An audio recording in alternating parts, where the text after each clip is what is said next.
Hello guys, ഇന്നൊന്ന് പുറത്തോട്ട് പോയാലോ?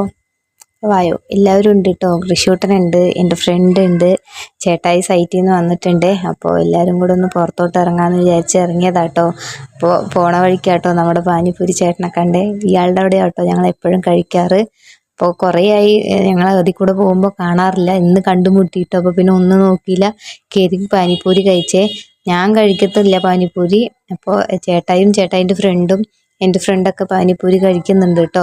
അപ്പോൾ ഋഷൂട്ടനെ ആ പാനിപ്പൂരിയിൽ അത് മാത്രം മേടിച്ച് കൊടുത്ത് ഓൻ സൈഡിൽ നിന്ന് കഴിക്കുന്നുണ്ട്. പിന്നെ റൂമിലോട്ട് നടക്കുക കേട്ടോ. അപ്പോൾ ഫ്രണ്ടിന് ലിപ്സ്റ്റിക്ക് മേടിക്കണമെന്ന് പറഞ്ഞായിരുന്നു. അപ്പോൾ പിന്നെ ശരി, എന്നാൽ പിന്നെ ഇന്ന് ഇറങ്ങിയതല്ലേ എന്ന് വിചാരിച്ച് ഫാൻസി കയറിയിട്ടോ. ഞാൻ കമ്മലൊക്കെ നോക്കുന്നുണ്ട് കേട്ടോ സൈഡ് വഴി. പക്ഷെ കമ്മലൊന്നും എനിക്കിഷ്ടമായില്ല. അപ്പോൾ ഞാനൊരു തലയിലിടുന്ന റിബൺ മേടിച്ചിട്ട് അവിടെ നിന്ന് ഇറങ്ങിയേ. പിന്നെ 2-3 ഷോപ്പിൽ കയറിയിട്ടോ. ഇത് ലാസ്റ്റ് ഈ ഷോപ്പിൽ നിന്ന് കേട്ടോ ആൾക്ക് ഇഷ്ടമായ ലിപ്സ്റ്റിക്ക് കിട്ടിയത്. പിന്നെ വരുന്ന വഴിയിൽ വാച്ച് കടയിൽ കയറിയായിരുന്നു കേട്ടോ. ചേട്ടൻ്റെ ഫ്രണ്ടിൻ്റെ വാച്ചിൻ്റെ ബാറ്ററി കേടാന്ന് പറഞ്ഞിട്ട് മാറ്റാൻ കയറിയതാണേ. അടിപൊളി കളക്ഷൻ ആട്ടോ അവിടെ. പിന്നെ വരുന്ന വഴിക്ക് നല്ല മീനുണ്ടായിരുന്നു കേട്ടോ. പിന്നെ ഒന്നും നോക്കിയില്ല, കുറച്ച് മീനങ്ങ് മേടിച്ചു കേട്ടോ അവർക്ക്. ഇന്നത്തെ